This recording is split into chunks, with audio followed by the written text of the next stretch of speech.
প্রিয় চিঠি, আজ তোমার দিন।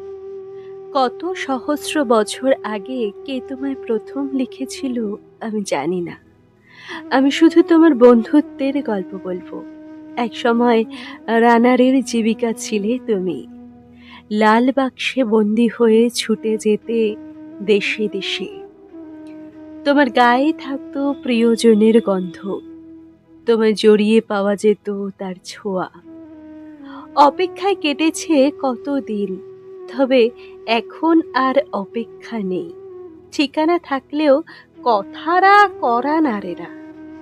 ওই অভিমানী ব্লক লিস্টে কত চিঠি পোস্ট না হয়ে জমে থাকে ডায়েরির ভাঁজে, কিন্তু সাহস পায় না তা তোমার কাছে পৌঁছে দিতে।